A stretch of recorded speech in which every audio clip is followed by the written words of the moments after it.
Bismillahirrahmanirrahim. Assalamu alaikum. Good evening. Goeienaand. Ahlan wa sahlan. Indeed, welcome to the program. I'm Sitara Khofi and always pleased and happy to be in your company on a Monday evening. It is Monday, the 10th of November, corresponding with the 19th of Jamadil Awal. So, what can you expect on lifestyle matters this evening, heart to heart? We are going once again behind the curtain, the dark side of relationship, with my guests Musadik Erasmus and Suraya Sayed. Welcome to Heart, a space where we sit with the truth no matter how uncomfortable it feels, and where conversations go beneath the surface of what we see and say. Tonight, we open another difficult but necessary discussion, the dark side of relationships. We ask the question, why do females play games in relationships? Is it protection? Is it pride? Is it pain? Or is it a habit born from the past wounds that were never allowed to heal?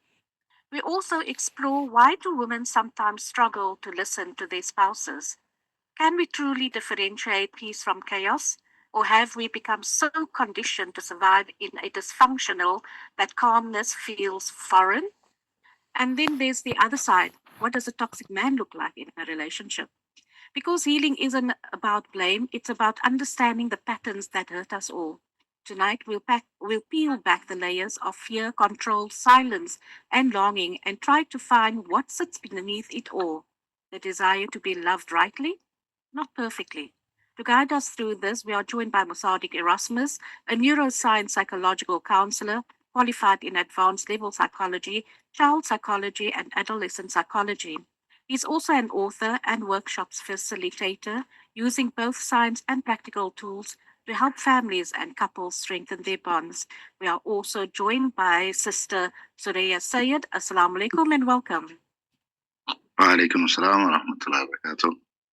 I trust that Assalamu alaikum wa rahmatullahi wa barakatuh. How are you? Alhamdulillah, I'm good, can't complain. I trust that you both are doing well and had a good start to the week. Alhamdulillah. So, And you, Musadik, okay? How you been navigating now? I've been waiting for that question to come about. But I just want to go back to what we actually spoke about last week, is when you said playing lovely to manipulate the opposite person. Relationship is not manipulative and should be built on trust. I find that one sentence, it really means a lot and it says a lot as well. So, Musadik, perhaps I can ask you the question, why do females play games in a relationship? Or is that what you want to ask me tonight? No. That question sounds perfect for the sisters, because usually, as men, we do not understand the code of females, and most of the sisters out there are hell bent on keeping to the code and not letting the men understand the thing. So most of the times, men are in the dark. We look like we are standing there as a deer in headlights. Blinkety blink. We're trying to figure it out, and we just lost. So this question, I think, let's ask the sisters that's joined us tonight, inshallah. Then I'll give my perspective. Okay. Inshallah. Inshallah. Suraya, let's start off with you before Musadik guns me already, okay? So why do females play games in a relationship? What do you think the reasoning behind it is? I think they're looking for drama, firstly. Secondly, it's scary. It's scary that they feel these games need to be played. It's not something that, it's a choice. It's a choice to play these games. It's not something built in us, because all of us do not do that. So it's a very unhealed woman. It's a woman in a very, very scary frame of mind, who feels that playing games is the right thing to do, and moving the post, to a different stop every time is okay. Also, I feel it's somebody that you play games to guilt trip your partner also into gaining something for your selfish needs. Okay, so that's your viewpoint, Musadik. Would you like to know my viewpoint? I'm waiting for your viewpoint of it. Okay, so my point of view is I agree with what Soraya said now. It could be them looking for drama and the game needs to be played. But also, I feel that perhaps women have not dealt with their past traumas and they feel that every man would be using them. So they're basically taking one brush and painting all the men the same when everyone is not the same. So for a woman to play games with their partner or, with their husband or even with their children for that matter, they actually play mind games with them. So I will tell you this and you can't get away from it. So it's almost like I want you to feel guilty because you don't have a choice. You're a man. It's what I was brought up to believe. That's just my honest opinion, Musadi. Okay. No, Soraya, we're going to get gunned. No. With that being said, can I give you a man's perspective? Please do. When a man sees a female playing games, by the way, FYI, for the listeners out there as well, and for the sisters that have this, not very positive way of being, many people can see it being played. First and foremost, it's not undercover, and no, you're not intellectual enough to get away with it. It's being seen a mile away, and it's draining. It takes energy, and majority of the times, I do truly believe that all females want love, right? But by playing it, you might damage yourself and your relationship for no apparent reason. No apparent reason, not called for at all. Maybe, I don't know, they feel that the relationship is not exciting enough. But from a man's perspective, it's quite draining. Because from a man's perspective, he, again, as Soraya said there, the goalpost keeps on moving. Number one, the man doesn't know what game is afloat. Are we playing tennis? Are we playing hockey? Is this rugby? Only the one that's playing the game knows what game it is. Knows the rules, right? No one else knows the rules, right? And it's a fallacy. It's worrisome because the one that's playing the game obviously wants an outcome. They have a perception of an outcome. And so what happens when the person that doesn't know what game you play is playing along, or she's playing along, and they fail because they thought that you were playing rugby while you were playing soccer. So every time you touch the ball, it's a handball. And that's unfair. And that's not healthy. That's not healthy for yourself, because what you're doing psychologically is you are breaking yourself down, especially when it comes to confidence. And a lot of sisters out there, for men as well, whatever men do these types of things as well, they break down their confidence. So their go-to will always be a game, to feel something about themselves, to feel valued, instead of understanding that you have value. This is an unhealthy way of understanding value. Because when you break yourself down, you're going to feel less of a person, and your games are going to increase to feel that, I need to feel something. I want to feel something. I'll give you an example to how far this goes. I would like the sister's input in this one. There was a sister that there was this online trend. Okay. Now there's a lot of online trends, and I saw some very worrisome online trends. One, calling your parent a prostitute, or saying that was their job. These are sick trends, right? These are sick trends. These are not games where you. No, it's demoralizing. You understand? And again, they think it's a joke, because you must understand, when you're looking at it realistically, there's a victim there. Yeah. And the victim is none the wiser. Okay? If you're playing a game, then let the person know that this is a game, and then, no, they have these reactions. And one of these games was where you break up with your husband. Okay? Now, there's certain people that don't keep things sacred no more. They play with sacred things. Okay? And when it comes to a marriage, Allah subhanahu wa ta'ala said that you don't play with two things. He gave us directives, right? Allah taught mankind not to play with two things. You don't play with marriage and you don't play with divorce. Right? You don't ever play with these two things. That is sacred grounds that you don't play with. And for people to think that this is something normal, this is why today's relationships are so taunted.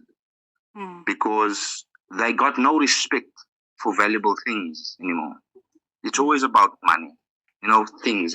Bling, bling, bling, bling. Everything is shiny on the outside, but even inside is rotten. Yeah. Okay?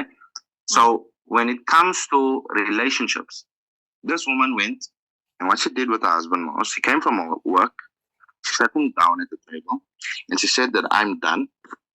Okay? I need a divorce. I want my freedom. And he sat there, he never responded. He never responded. He looked at her, he stared at her, and she repeated it. Because this is a joke. He went to his room, and she left him. He got his things, and he left the house. She could not get into contact with him at all. She couldn't get into contact with him. She couldn't get him by his family, by his friends. She couldn't get into contact with him, and soon she was blessed with divorce papers. And she still couldn't speak to him. And she wanted to say that she's sorry, it was a game and all of those things. But at the end of the day, when you're listening to people that don't have your best interest at hand, including that little voice that makes you play games, that usually brings pain for you, you know, that voice that you're not supposed to listen to, that always gets you into trouble. Yes. Yeah. All right.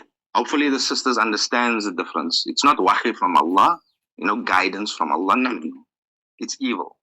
All right. Because if you want to, again, there's a difference between play. Play is always welcome in a relationship, sisters. Play is always welcome in a relationship. But playing games, that's a different story. Because now you're psychological manipulation, you're trying for an outcome, you're creating case scenarios, and that's not healthy. That's not healthy for you or your relationship. You understand? You are hurting yourself and you're hurting the relationship. And this could have been avoided. And what I think what the brother went through is he's breaking his back. Right? Life is not easy. That's why today a partnership is needed. You know, whoever thinks, remember, we're living in a different age. We're living in a different era. Before, one man could look after 12 kids. 12 kids can't even look after one man today, sister. This is the time that we're living in. This is the reality that we're facing.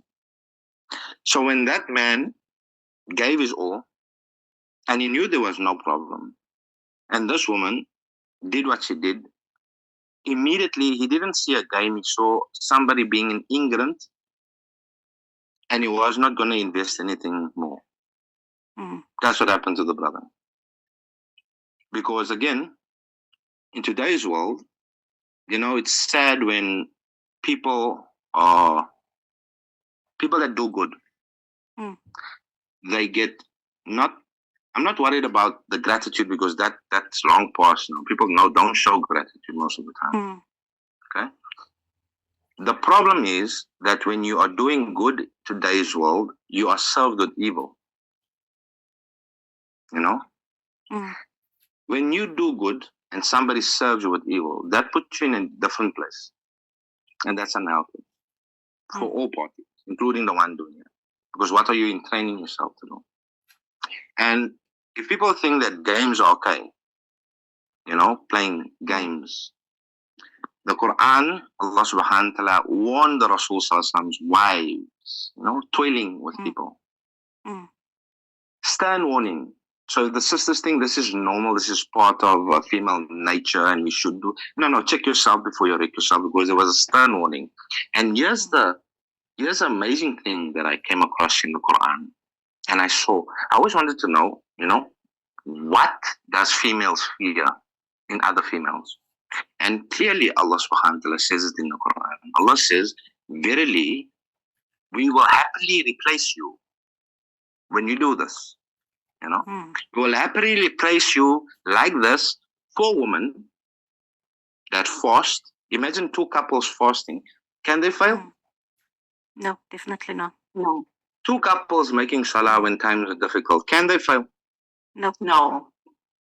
Two couples doing the right thing together. Can they fail? No. No. No. Okay. Not only are they a blessing in their home, but they are a blessing in society itself. And that's not toxic. Because people don't concentrate on these. People concentrate on trends. That's evil. And the cherry on the top, Allah says, verily we will replace you with women, not only better than you, but virgins. And that's what every single woman fears in another woman. Her being a virgin. You understand? When it comes to a male. So this is very interesting. And most people probably, until today, never knew that there's a stern warning against these things. Because it breaks up families, it breaks up relationships, and it breaks up your emotional well-being and your psychological well-being. But people think it as a just. People think it's a quite fine. And I think that is selfish.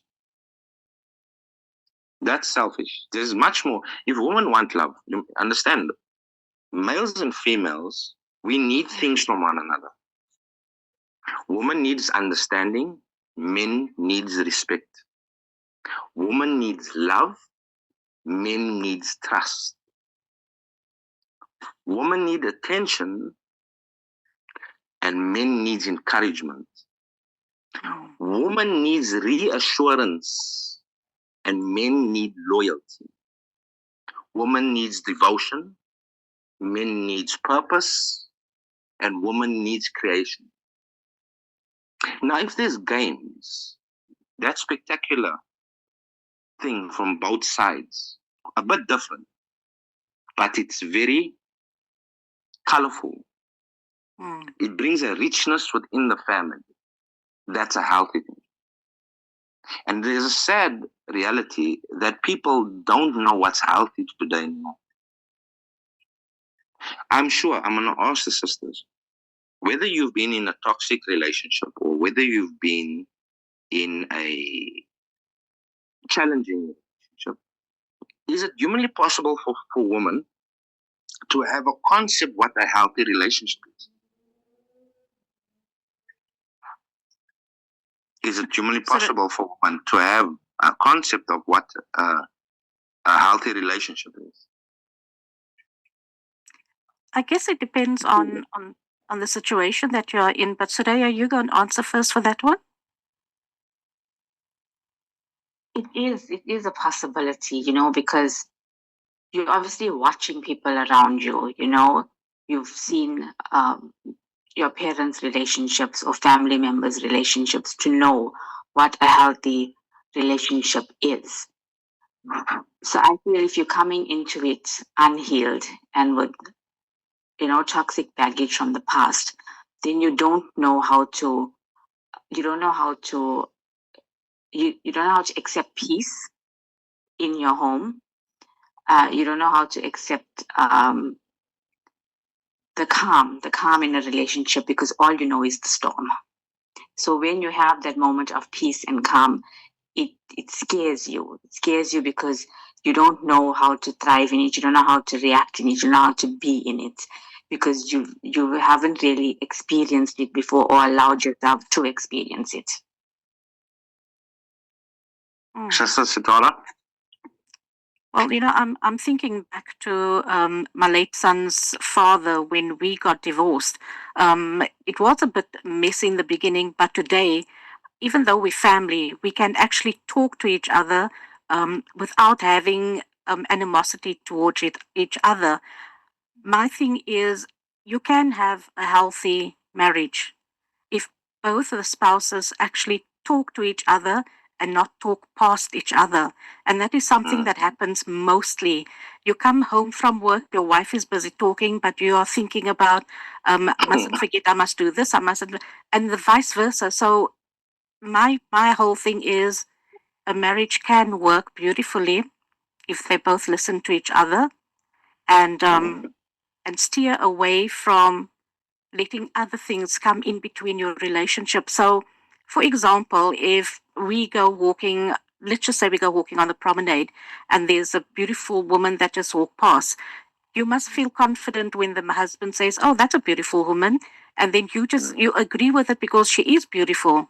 But don't go and make a big story out of it because it was just a comment being passed. If you have a relationship where you can talk to each other, then everything else should not matter at all. It's just my 2 cents worth. No, that makes sense because communication is key. Majority of the times in the relationship, what I've found is there's two things. Firstly, what people want, especially females, the things that they're fighting for, the way they're going about it, they'll never get what they want. The games, the stubbornness, the absent-mindedness, the selfishness. If they want love, I always tell couples, whatever you want in a relationship, give it. Whatever you want in a relationship, give that. And you will find it coming back to you. If you encourage people, usually in a healthy relationship, you'll get that encouragement coming back. Because remember, the two of you in a relationship, you are creating a life together. So consistently, you are giving, okay? And if you're not nurturing one another, you have to nurture because this is a road that you're traveling. There's a goal that you're trying to achieve. And when you don't nurture one another holistically, become one another's peace, right? The road is going to be even harder. The road's going to seem longer. And all that you can see is the gravel road, and you don't get the opportunity to breathe because there's peace. There's the silence where the noise is not deafening, where you can actually see the beautiful landscapes, because the journey is not just the road. It's all the features along the road. It's all the experiences along the road as well. And what a beautiful thing to experience it with someone and not alone. I came across that a lot of times. I've seen a lot of things in my life, and it blew my mind. Like, wow. And I always thought, okay, who's the first person I want, or who would you want around you to experience that with you? And when you have a partner, when you have a spouse, you actually have that. That's a blessing that you have. It's a blessing. A majority of people see it as a curse because they ill-treat one another. A majority of the times people ill-treat one another when they believe they are not getting something from the spouse. When they believe that there's something lacking from the spouse's end. And again, for both sides, nobody can read minds. I had this with my bonding souls course. I offered the sisters 500 rand if they could guess what's on my mind. 500 rand only for the sisters. And they tried guessing and guessing and guessing, and nobody got it right. Because we cannot read minds. What you want, be clear on it. I'm sure if the person, your loved one, loves you, and you are clear on what you need and what you want clearly, then I'm sure you'll get it. 100%. Because that's your partner, that's your spouse. Both of you are investing. This is not a short-term investment. This is a long-term investment. Nobody went into it for the short haul. And it's up to the couples itself to have that beautiful relationship. How would you like to be treated? Again, it just boils down to that. How would you like to be treated? And hopefully, inshallah, you have a very healthy way of wanting to be treated, so that knock me over the head with a hammer or something. Hopefully, you don't have those. I don't know what goes on most people's minds, but that's how you get to the end goal, because that's a support system. Again, a man is got a missing rib. If that rib is in its place, there's no pain and discomfort. There's a complete whole entity, man and female. And we need one another. Because men sees only certain things as important, while woman sees the other things that he doesn't see as important. It's not that they don't care. Men, it's not got nothing to do with it. I am not worried how the curtains look. Right? I'm not worried that my kids got matching pajamas, because in my mind nobody's coming in my house. So put whatever you want to put on and go sleep. Be comfortable. But to a female, those things are important. And that's where we complement one another. Now you have a holistic, beautiful family, because she beautifies on the one end, and he makes sure that the rest of it is beautiful as well, the inside. So it's not just the outside that's shining so bright. It's the inside that's spectacular as well, because that's most important. Sadiq, if I can just ask a question here very quickly. Widows, if you have friends, married friends, and your husband pass away, that friends who used to be your friends actually stays away from you now because you're a widow. Why is that? Why is it that women are so afraid, married women are so afraid that once the friend's husband dies or they divorce, that they are very wary of their spouse? Is that a natural thing? Yeah, well, that falls in the category of jealousy. Right? That falls in the category of jealousy. And as I said, there is permissible jealousy and impermissible jealousy. Okay? First and foremost, again, when we have a criteria in society as a social norm, right? What is the social norm? What is the criteria? Our criteria, someone else's opinion? No. There is a criteria for us. First and foremost, Allah subhanahu wa ta'ala has set a criteria. God. You see, the problem with most people, they think that they are gods walking the face of the planet. Alright? But the day when they're coming to comfort your soul, quick and fast, you do understand that there's no God. You are no God. You are an entity that's about to end. There was a beginning, and to you there is an end right now. And this we are reminded of every single day. You understand? To be aware, to be conscious, because most of the time we're walking around unconsciously. So what is the criteria of the Almighty? The criteria of the Almighty, they say that widows are not a scoff amongst mankind. They're not a disease or something that went wrong. No. They are the blessings in society. So are the orphans. And then we're given a shortcut that if you look after the orphans and if you look after the widows, the Rasul Sallallahu Alaihi Wasallam kept his two fingers together like this, apart, and then he put it together and he says, if you want to be with me in the Jannah like this, then look after the widows and the orphans. And in the surah, in the Quran, Allah subhanahu wa ta'ala speaks about very severe repercussions when you are not attentive or you chase the orphan away and you're not attentive to it.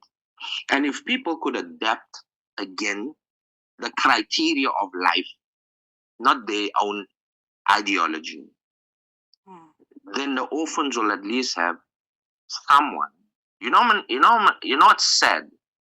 When orphans have families, so-called families, and there's nobody there.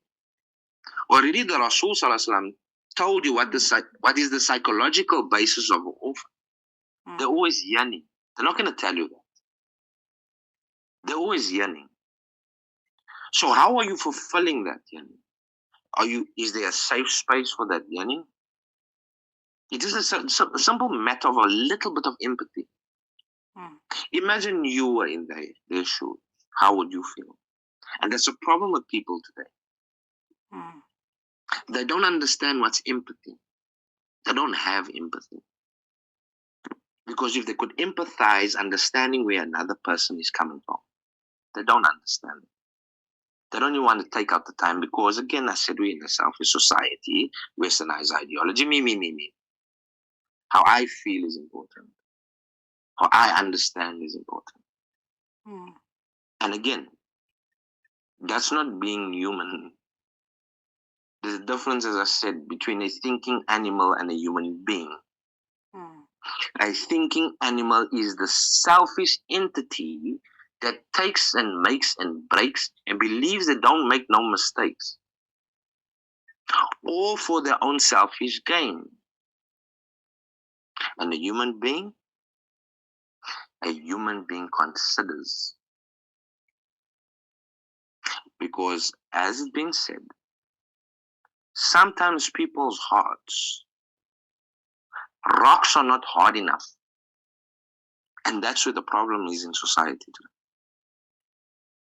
Always about me, never about we. When we move from me to we, then a lot of things are going to change. Even in a family unit. When kids think all about me, and not we, what do you think that family unit's going to be like? That's a selfish way of being. So if that person is going to create his own family, he's going to be another selfish being in the family. When we are a community consistently, we are supposed to, this is how we survived for centuries. Not by isolating. We do know what happened with the pandemic, but that's a different series on its own. We are there to support. We are there to help and assist. Because when more people come to the forefront, life becomes easy. If every neighbor fed his neighbor, who will be hungry? Who would be hungry? Nobody. And this is what we, as a society, we're forgetting nowadays. And this is psychologically, it's healthy. Psychologically, it's very healthy. Mentally, it's very healthy. Physically, it's very healthy. This is a way of being. And this is the criteria, not an ideology. And the criteria is for all of mankind. All of us. White, black, orange, green, purple, whatever you want to name it. And that's a society. It comes out. And this is how we thrive together, not singular.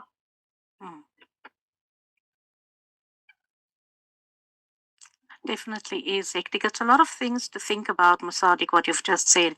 And I think that we as women also need to attend more classes to learn more about what is right and what is wrong, whether you're in a marriage or if you're divorcee for that matter.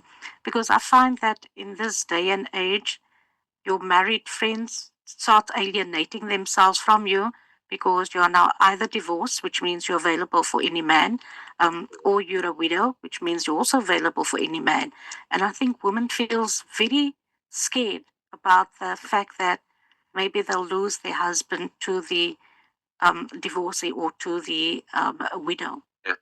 You know that's factors again. But there's no need to be insecure. As I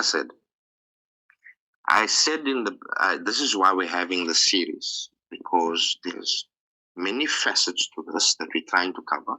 We're not going to cover all of it, but just your basics, right? So inshallah, by the time we are done with the series, people have a holistic understanding and a healthier way of looking at the relationship. Right? When it comes to insecurities, that's a totally different understanding, because again, if you are a woman, that's a good wife to the husband. Believe me, two things are rare in this world. Endangered species. A good wife and a good man. A good man and a good wife. It's becoming an extinct species. And yet in a relationship, both of you are good. But are you treating one another good? Both of you can nourish one another. But are you doing that? Or are you just selfish? You want what you want first and give nothing in return because you want to dish out punishment, because automatically you became judge, jury, and executor overnight. But when that is done to you, then you scream abuse. So where do you draw the line? What's good for the goose is good for the gander. As I said in the beginning, love for your brother what you love for yourself. It's a very simple concept, but the wisdom is widely spread and extremely deep and powerful. Because if you're a good wife, why would your husband linger anyway? I know a brother in Durban. His wife died some years back. And I told him, brother, you're alone now. He says, yeah. I said, well, there's many fish in the sea. He says, no. He says, no.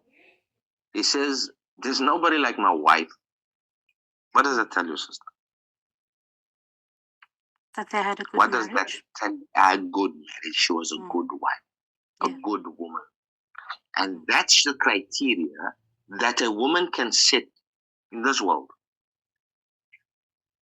So if you are hitting that bar there, a good one, a real good one, why would he want to linger?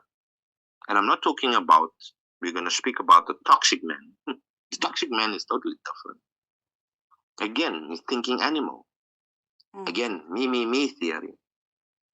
The toxic man don't give and don't want to give anything to anyone but himself. Whatever and however he can take and whoever he can use to get what he wants, that's the toxic man. Just perfectly like the toxic woman. 100% like the toxic woman. But you see, the problem with that, usually they don't end up together. You know why? Because they know what toxic feels like. So they go for victims. So this is why you get the theory, she's such a good woman, but he's such a bad man, or he's such a good man, but she's such an evil. No, they choose their victims wisely. True. No, you're a giver. I need to leech off from you. That's what it is. Well, Sadiq, a message that has come in, it's actually just a viewpoint, literally. If your relationship with Allah is good, you don't have to fear anything. 100%. 100%. But that's the problem. We don't have a relationship with Allah. True. Understand? And what people don't understand, the marriage is the sacred bond between two people and Allah. You can't get any higher relationship than that.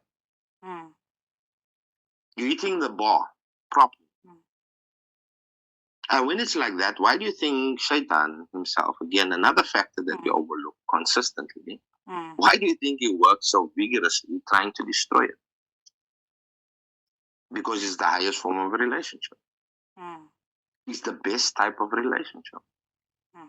It's what builds societies. As I said in my Parenting Legends book, I got it on the front there. If you want to destroy a society, just destroy the family unit. That's a nation gone. Just destroy the family unit.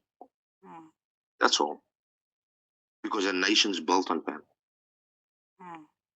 And a solid family is a solid foundation for the nation itself. Mm. So yes. Interesting. Musadik, what about a couple who are toxic to each other? The husband is toxic to the wife is toxic to the husband. Are they still married? Toxicity. Well, again, that's also depends on perception. Okay. Maybe that's their norm. Maybe that's their groove, because maybe both of them needs that drama. They don't need peace. They need that drama. They don't want it either. Yeah, they don't want the peace. They don't want the peace. They don't want They it. need it. Yes. They don't want the peace. They can't handle the silence, the peace, the serenity. Yeah, they need that consistently and persistently. And if one is quiet, the other one will help and assist the other one. No. It's quiet. So instigate something. Yes. Let's take it to this level. Yeah, let's take it to this level. You know, and but the problem is, the main problem there is, the kids grow up thinking that that's normal. You know? Yes. Correct.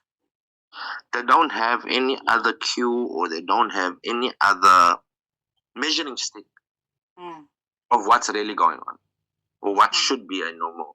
But then again, as Sister Soraya said, that you do see other families, and another brother that was a part of a relationship.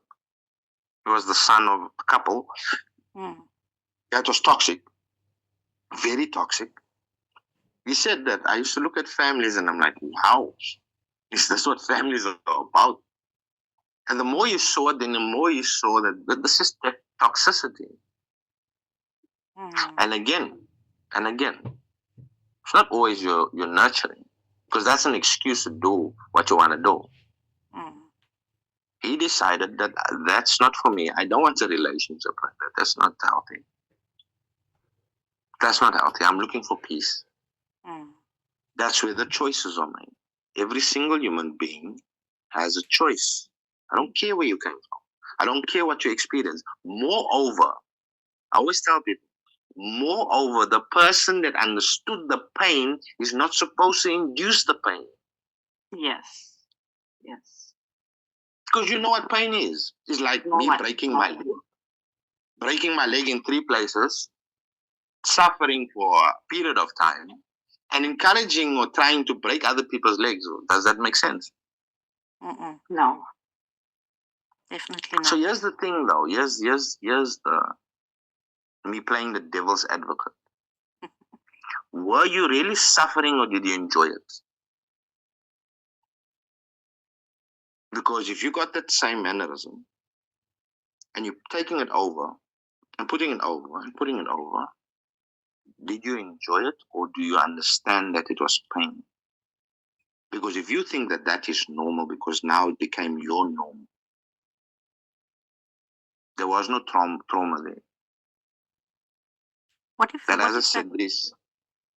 what if they enjoy it? If they enjoy being toxic towards each other, it's literally what they thrive on.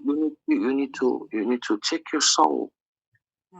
You need to check your soul. Listen, I know you don't want to look in the mirror, but do it once and see what stares back at you. And if you can't look at it, then you have to change it. And I suggest a strong suggestion to everyone out there. Allah subhanahu wa ta'ala said something. He said, he gave a command to mankind. This is the scariest thing that I came across. Do not die. Commanding you. Do not die unless you are Muslim. Do not die unless you are. Imagine, how can you stop yourself from dying? You can't. Life is life. Right? But the stern warning is, don't die. Make sure you don't die unless you are Muslim. And when you speak about Muslim, there's no toxicity over it. It's a peaceful, serene soul that's connected to something higher than himself, operating on the highest level that he can. not falling prey to his desires and using his desires on anyone else as they desire. Because what happens when you speak about a Muslim and a thinking animal, the thinking animal is always operating on his lower self, creating corruption, creating chaos, and always stirring up drama where drama's not needed. Because Allah subhanahu wa ta'ala says there's two types of demons that you find. The spiritual demons, jinn, and ins. This is why in the surah we seeking refuge from both of them.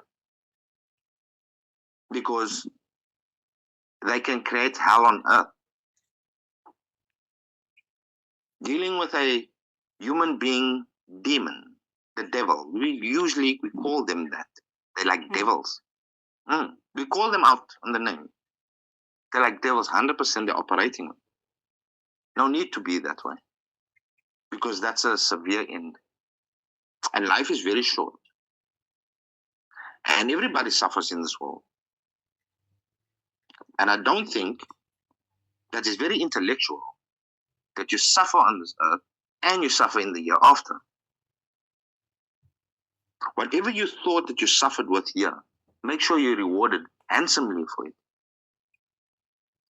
By acting appropriately. By conducting yourself appropriately like a human being and not a thinking animal. Because the end, this is an hour, almost an hour that we're on the radio.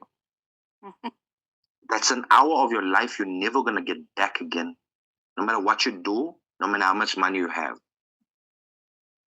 You will never get it back again. That's an hour closer to your grave. As a reminder, stark reminder. And anybody that says, like I taught the young'uns, anybody that says, I didn't get a second chance. Every single day of your life, you get to open your eyes. How many chances are there? How many chances are you still waiting for before the curtains close? How many excuses are you going to have? As it is, everybody's saying it. Very scary. Time's flying. Yo, it's this time already. Yo, it's this day already. Yo, it's that time of the year already. Time is flying because we're in that time right now where the signs is deafening. You cannot miss it. Whether you believe it or not, you're saying it's coming out of your mouth. You're testifying about it. Whether you believe or not, I don't care what your religion, you are testifying about time is flying. And Allah says there's going to come a time where time, there's no barakah in it. Time is going to fly. It's the same earth, same clock, same sun, same moon. Where's the time going? So let's check ourselves to have that brilliant, meaningful relationship. The one that we love being in, because a house is a home. There is nothing more severe when you're living in a house and it doesn't feel like a home. There's nothing more so. I don't think there's anything more torturous than that. Because if you're in a prison, you know you're in a prison. You did something wrong and you're paying the price for it. But in the house, it's not feeling like a home. No. Sadiq, unfortunately, our time has come to an end. Shukran to you and to Suraya for joining us this evening. A lot of information that you've given is a lot of things that we need to really look at, in our daily lives. And the information you've provided to us, it's definitely information that we can look at. It's not something you just toss out of the window. So Jazakallah khair so much for that, Musadik, as well as Suraya for joining us. Until we chat again next Monday, inshallah. Adati, Assalamu alaikum.